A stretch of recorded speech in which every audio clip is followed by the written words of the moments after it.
सरयू के दर्शन इस पावन धाम में करने को मिलते हैं। और उस महोत्सव के साथ, गंगा दशहरे के इस आयोजन के साथ हमें आज जुड़ने का अवसर प्राप्त हो रहा है। इस अवसर पर सरयू महोत्सव की भी आप सभी को मैं हृदय से बधाई देता हूं। गंगा दशहरा की भी आप सबके प्रति हृदय से बधाई और आप सबके प्रति अपनी शुभकामनाएं देता हूं। आप याद करिए, भगवान राम के ही पूर्वज महाराज भगीरथ की तपस्या का परिणाम है कि देव नदी मां गंगा इस धराधाम पर अवतरित होकर के हम सबके कल्याण का मार्ग प्रशस्त कर रही है। गत हजारों वर्षों से भारतीय संस्कृति की तरह ही गंगोत्री से चल करके गंगा सागर तक मां गंगा की अविरलता और मां गंगा की निर्मलता को, जो महाराज भगीरथ की तपस्या थी, जो महाराज सागर के कोटि कोटि पुत्रों के पुनरुद्धार के लिए जिस मां गंगा को, देव नदी को इस धराधाम पर लेकर के आए थे, आज ये मां गंगा गत हजारों वर्षों से न केवल उत्तर प्रदेश और उत्तर भारत का बल्कि पूर्वी भारत का भी और पूरी दुनिया का पेट भरने का अन्न उत्पादन भी मां गंगा के कारण ही हुआ है और ये दुनिया की सबसे उर्वरा भूमि बन पाई है। आज मां गंगा के अवतरण का दिवस भी है, इसलिए गंगा दशहरा और सरयू महोत्सव के इस आयोजन के साथ आपको बधाई देता हूं। आज का दिन विश्व पर्यावरण दिवस भी है।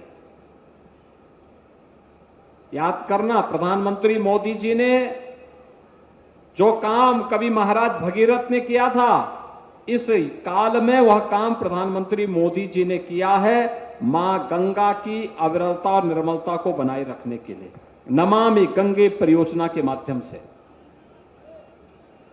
2014 के पहले गंगा जी का जल पिछली सरकारों ने अनियोजित और अवैज्ञानिक विकास का जो ढांचा तैयार करने का प्रयास किया था, विकास तो नहीं हुआ, लेकिन गंगा जी प्रदूषित हो गई। नगरों का सीवर, ड्रेनेज, औद्योगिक कचरा, ये सभी गंगा जी और उनके सहायक नदियों में गिरता था। नमामि गंगे परियोजना के माध्यम से आज इसको नियंत्रित किया गया, रोका गया। अब गंगा जी की धारा अविरल और निर्मल है और प्रयागराज महाकुंभ इसका सबसे बड़ा उदाहरण है कि 66 करोड़ श्रद्धालु प्रयागराज में आकर के इस बात का साक्षी बना है कि महाराज भगीरथ के सपनों को साकार करने के लिए प्रधानमंत्री मोदी जी की जो दिव्य साधना है, वह साधना आज हम सबके सामने अविरल और निर्मल गंगा के रूप में देखने को मिली है। और देश और दुनिया से आए हुए 66 करोड़ श्रद्धालुओं ने प्रयागराज की धरती पर उसका साक्षात दर्शन भी किए हैं। बहनों और भाइयों, एक पेड़ मां के नाम क्लाइमेट चेंज की समस्या का समाधान करने के लिए, बदलते हुए मौसम की करवटों को नियंत्रित करने के लिए, इस सृष्टि की रक्षा करने के लिए, पर्यावरण के बचाव के लिए पेड़ों का क्या महत्व हो सकता है।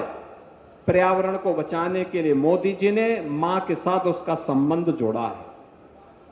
अगर 144 करोड़ भारतवासी एक साथ एक पेड़ मां के नाम पर लगाना प्रारंभ कर दें, तो क्या पर्यावरण की संकट हमारे देश के अंदर आएगा? क्या हम पर्यावरण को क्षति न पहुंचाएं, उन नियमों का पालन करें जो पर्यावरणविद, शासन प्रशासन समय समय पर जिसे लागू करने का कार्य करता है। और आज ये मेरा सौभाग्य है कि वन विभाग के सहयोग से आज प्रातःकालीन सत्र में मुझे लखनऊ में मुख्यमंत्री आवास पर बेल का पेड़ लगाने का सौभाग्य प्राप्त हुआ था।